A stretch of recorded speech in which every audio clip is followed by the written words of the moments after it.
Hey guys, today we're looking at this Starbucks variety pack. It's available on Amazon and I've been asked to review it. It's currently priced at about £24, perhaps just over on Amazon.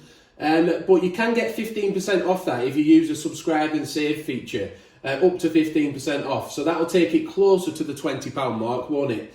And if you're in the UK, we can sort of pick up packs of Starbucks pods for £2.50 when they're on offer, but a bit more when they're not. So it's reasonably well priced, and it's a good opportunity to be able to try many different varieties and to either find the one that's right for you, or perhaps you'll like them all and you might end up buying them all, regularly. And so let's have a look in the box and we'll see what's inside, because it says, I'll just, there we go. It does say that there's 8 different varieties, but actually I think there's 7 if we have a look.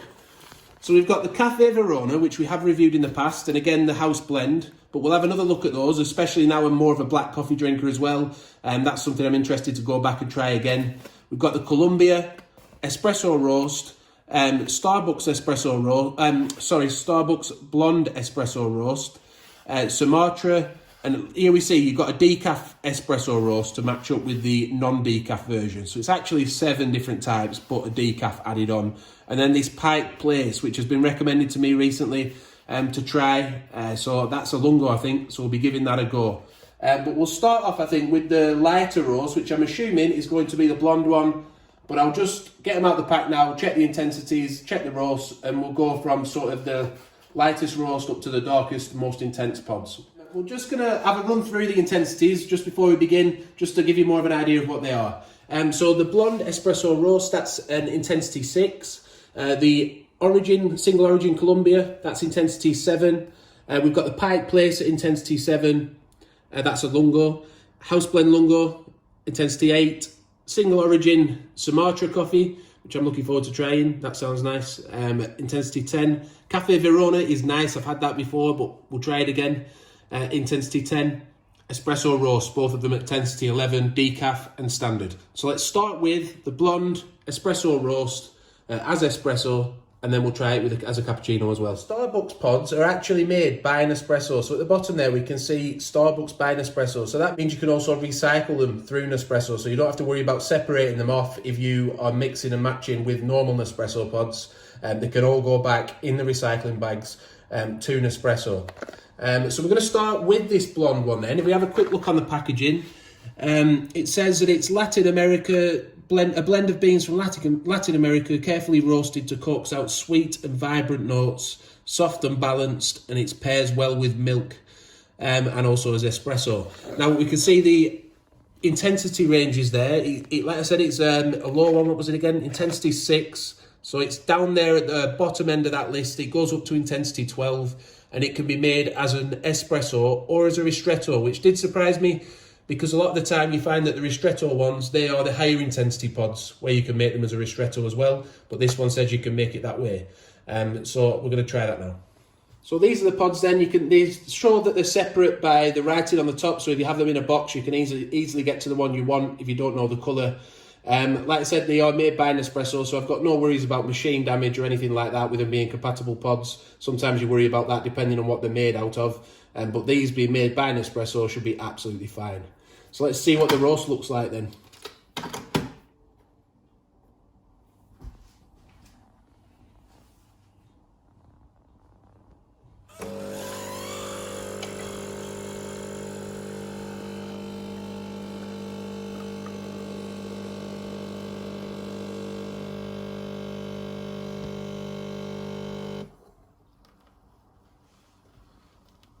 Nice creamer on it, that, isn't it? If we just have a quick look on top, it's got a nice thick creamer on there, which for a lower intensity pod, I thought it might have been a bit less creamer on top, but I like the look of that. So we'll get it off and we'll have a little taste now.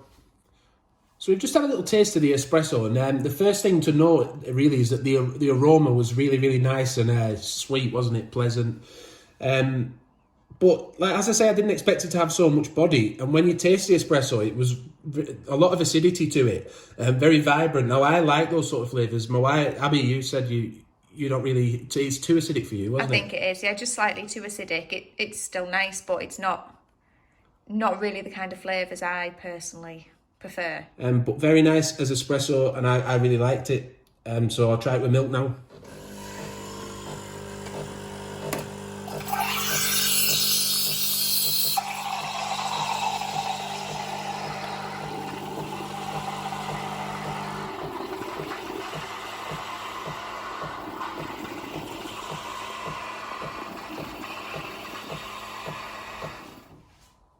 Yeah, it's quite creamy.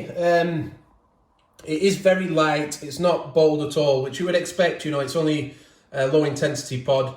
For me personally, I could drink it, but to be honest, I probably want something more intense with milk or 2 pods in there myself, even as a cappuccino. So just as a little reminder before we move on, that was the blonde espresso roast intensity 6, and we're now going to move on to the intensity 7 single origin Colombia pod. So moving on to the Colombia then, as we said, intensity 7, single origin, it's 100% Arabica. Now the blonde roast, I forgot to mention that's 100% Arabica too. And for this one we've got a round body, juicy taste and signature nutty notes to finish it off, 100% Colombian coffee. And the standard Colombia pod from the normal Nespresso pods, the genuine, well, I say genuine, these are made by Nespresso, but a lot of people seem to like them, don't they? It's one of the pods that is very versatile, and it seems to fit a lot of tastes. So it's going to be interesting to see how this one tastes, and maybe we can even do a comparison one time. But it can be poured as an espresso or as a lungo, so 40ml or 110ml. Medium intensity, and that's the interesting thing. We've only gone up 1 in intensity from the blonde roast, but we're now into the medium range. So let's pour it as an espresso and we'll see what it tastes like.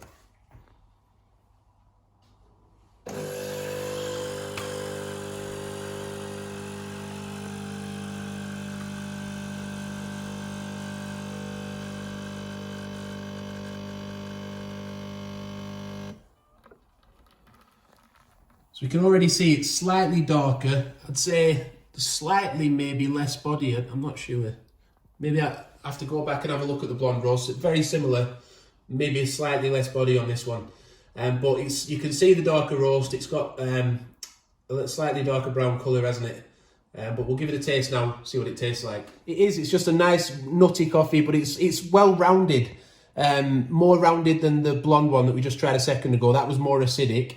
It does have acidity, but it just tastes a bit more balanced and well-rounded. And you picked up the nutty notes in the I did, yeah. aroma, didn't and you? I think this one might stand out a bit more in milk.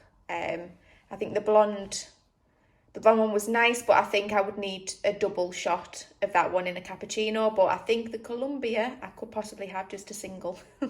So let's give it a go.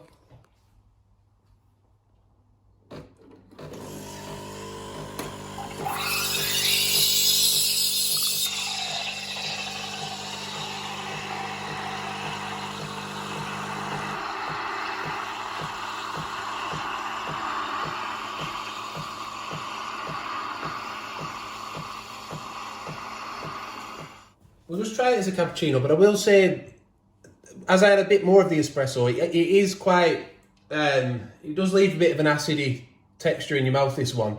Texture, it's not the right word, taste. But yeah, the aftertaste, I'm not as keen on this one, I don't think, as the blonde one. The Colombia as the blonde one. So we'll just give it a try anyway.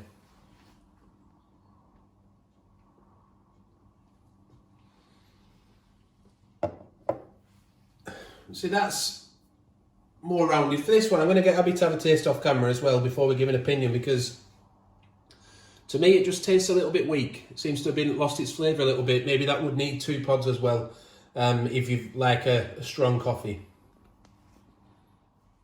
Yeah, so we both had a taste there, and in agreement really. It's just got a funny, it's lost its flavour a little bit. This is a Colombia we're talking about, just to remind you. In milk, it seems to be a little bit washed out, but it does leave a bit of an acidic aftertaste in your throat, and it's not a nice one. I think of the 2 that we've just tried, the blonde and the Colombia, personally I'd be more inclined to probably reach for the blonde and put 2 pods in to strengthen it up. But like I say, I do like a strong coffee, and you felt the same, didn't you? Yeah, the aftertaste of this Colombia pod, it surprised me really. It's it's just not pleasant. I don't think. I don't particularly like it. But the blonde one, I think, yeah, it could, doubled up, it could be a really nice strong coffee, or nice as an espresso. Yeah. And which is funny because the Colombia one from the original Nespresso range is really nice. So this one for me doesn't match up. But onto the next one, the Pike Place, and we'll see what that's like as a Lungo. Because like I say, a friend of mine's had this recently. They quite liked it, but we'll see if we like it. So we're now moving on to the Pike Place then. If you look, we can see that where it says since 1971, and that's where it gets its name really. It's Intensity 7 Lungo, but it says that from the first store of Starbucks in Seattle's Pike Place market to our coffee houses all around the world, customers wanted a coffee that they could drink all day long. It's supposed to be smooth, well-rounded, Latin American coffee. Again, it's 100% Arabica. Subtly rich flavours of chocolate and toasted nuts coming through. Intensity-wise, we're still on 7, so we're still in that medium band, and it doesn't mention you can pour this one as an espresso, so we're sticking to Lungo with this one, and we'll try it as black and with a dash of milk as well, and see what it tastes like. So again, just a very quick look at the pod for your benefit, but we'll try it out now.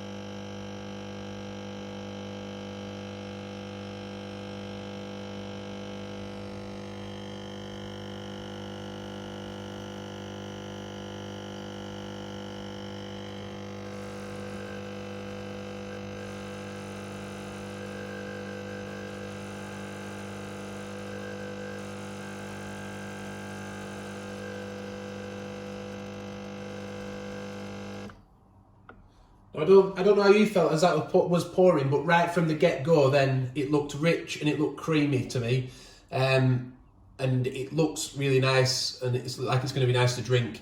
But we'll have a taste now and see if it actually is. So I've actually been sipping away at this one for a while now, because I found it really hard to describe. It's quite a unique flavour to it. And it says on the packet smooth and sweet notes.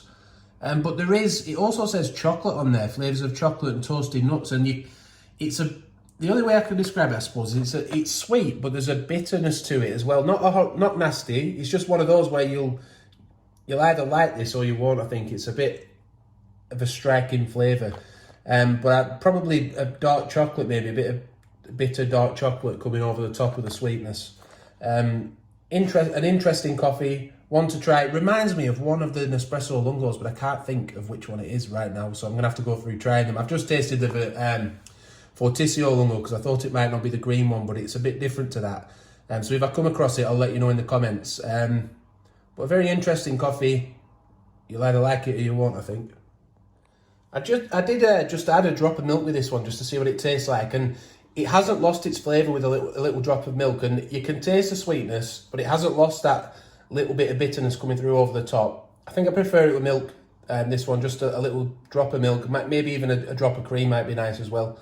But yeah, it's a very interesting coffee anyway. So that was the Pike Place Lungo, and we'll now move on to the house blend Starbucks Lungo, which we've looked at in the past, but be interesting to revisit it.